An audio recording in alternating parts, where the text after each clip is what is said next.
छत्रपती शिवरायांच्या महानिर्वाणानंतर स्वराज्याचे लचके तोडण्यास मुघलांची लाखाची फौज घेऊन औरंगजेब महाराष्ट्रात आला होता. शिवाजी महाराज गेल्यानंतर स्वराज्य सहजपणे ताब्यात घेता येईल हा त्यांचा मनसुबा होता. पण छत्रपती संभाजी महाराज यांनी निकराने औरंगजेबाचा मनसुबा उधळून लावला. एकीकडून सिद्दी, एकीकडे पोर्तुगीज आणि एकीकडे मुघल अशी चहूबाजूंनी शत्रूंची फौज असताना छत्रपती संभाजी महाराज यांनी आपल्या पराक्रमावर शत्रूला धूळ चारली. यात त्यांना साथ मिळाली ती त्यांच्या सौभाग्यवती महाराणी येसूबाई यांची. सतत स्वारीवर असणाऱ्या संभाजीराजांच्या स्वराज्याची दोर येसूबाई सांभाळत होत्या. न्यायनिवाड्यापासून ते स्वराज्याचा सांभाळ त्या जोमाने करत होत्या. स्वराज्यातील काही मंडळी आधीच संभाजी महाराज यांच्यावर दात खाऊन होती. त्यात त्यांच्यावर विषप्रयोगसुद्धा झाले होते. यात येसूबाई यांनी संभाजी महाराज यांना निकराची साथ दिली. संभाजी महाराज गडावर नसतानासुद्धा गडावर कोणतेही राजकारण त्यांनी शिजू दिले नाही. सोयराबाई यांच्या जाण्यानंतर राजाराम महाराज यांचा सांभाळ त्यांनी आपल्या आईप्रमाणे केला.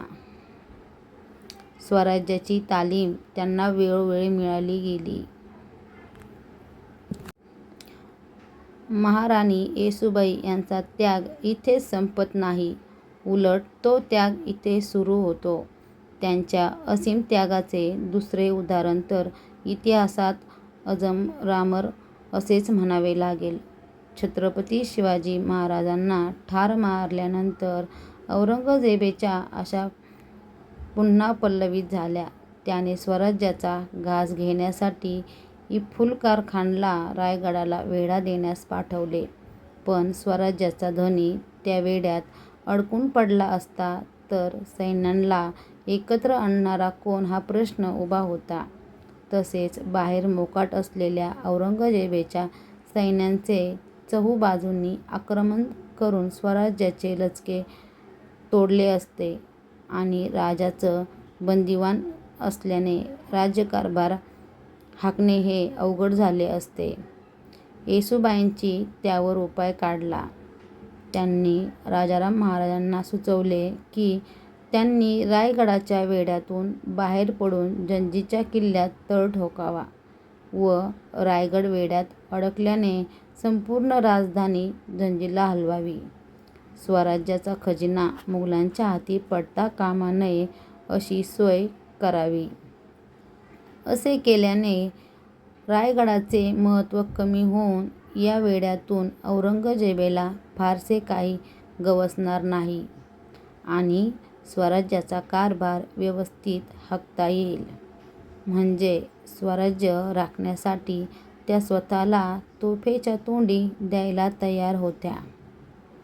कल्पना बिनतोड होती.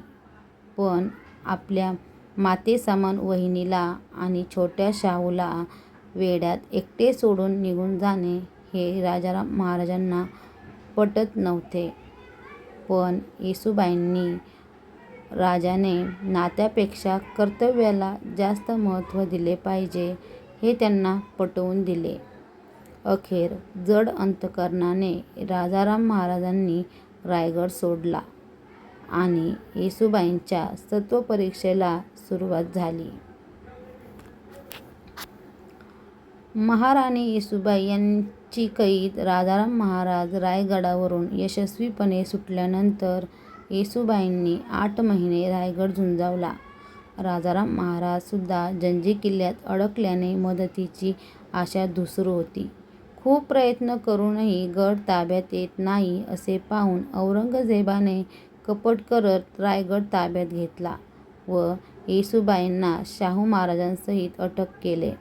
येसूबाईंना शिवाजीची शिकवण होती की प्रसंगी किल्ले गेले तरी चालेल पण स्वराज्य राखावे.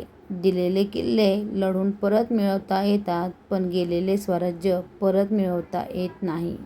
शत्रूने बंदी बनवले असले तरी सुटता येते, हा इतिहास शिवरायांनी घडवून येसूबाईंसमोर आदर्शासारखा ठेवला होता व दुर्दैवाने येसूबाईंना त्यांच्यासारख्या युक्तीने स्वतःची सुटका करून घेता आली नाही.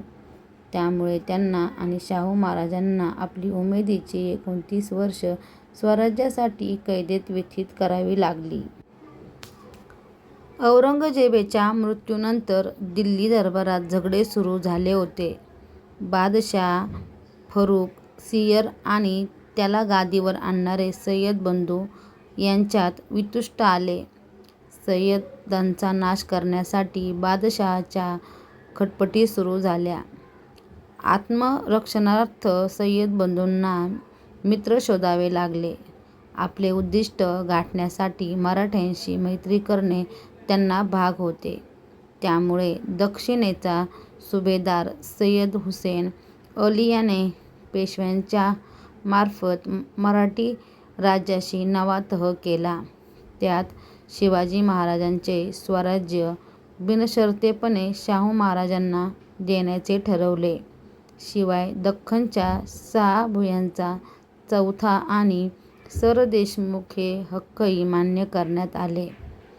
मोबदला म्हणून शाहू महाराजांनी 15,000 फौजेनिशी दख्खनच्या सुभेदारास मदत करावी आणि चोरचिलटांचा बंदोबस्त करून मुलखाची आबादी राखावी, या अटी करारनाम्यात ठरल्या. या करारनाम्यावर बादशहाकडून शिक्कामोर्तब व्हायचे होते. बाळाजी विश्वनाथ फौजा घेऊन सय्यद बंधूंच्या सहायतेस नोव्हेंबर 1718 मध्ये दिल्लीत गेले. दिल्लीत सत्तांतरण झाले. फर्रुख सियरची इतिश्री होऊन मशूद शाह गादीवर आला. 1719 च्या मार्च महिन्यात सनदावर नव्याने बादशहाचे शिक्कामोर्तब होऊन बाळाजी पेशवे शाहूंचे व इतर मराठी सैनिक यांची सुटका करून साताऱ्यात येऊन छत्रपती शाहू महाराज यास भेटले आणि मायलेकांनी 29 वर्ष नंतर स्वराज्यात मोकळा श्वास घेतला. मुघल सरदारातील कपट आणि आपापसातील बेबनाव यांचा फायदा घेऊन ते युक्तीने सुटले. त्या स्वराज्यात आल्या तेव्हा त्यांचे 1690 ते 1719 अशी 29 वर्ष त्यांनी कैदेत कशी काढली असतील, याची नुसती कल्पना जरी केली तरी अंगावर काटा येतो. आजूबाजूला परधर्मीय पुरुष माणसे, संपूर्ण वातावरण परकीय, खाणेपिणे, रीतिरिवाज, पोशाख सारेच अनाकालीन आणि अबोध असताना त्या प्राप्त परिस्थितीशी कशा काय सामोऱ्या गेल्या असतील. मुस्लिम धर्म स्वीकारण्यासाठी छत्रपती संभाजी महाराजांवर जुलूम करणारा औरंगजेब महाराणी येसूबाईंशी कसा वागला असेल, त्याच्या क्रूरवृत्तीशी त्यांनी कसा सामना केला असेल. धर्मांतराच्या आणि अब्रूच्या भीतीच्या सावटात त्या 29 वर्ष कशा राहिल्या असतील. आपला धर्म, आपली आबरू त्यांनी कशी सांभाळून ठेवली असेल. या इतक्या वर्षात त्यांचे मानसिक संतुलन ढळले कसे नसेल. 8 वर्षाच्या शाहू महाराजांसोबत एवढी वर्ष कैदेत काढणाऱ्या येसूबाई यांना इतिहासाने कायम दुर्लक्षित केले. महाराणी येसूबाई माहिती म्हणावी तशी उघड झालीच नाही. स्वराज्यासाठी त्यांनी केलेल्या आयुष्यभराचा त्याग ही त्यागाची परिसीमाच म्हणावी लागेल.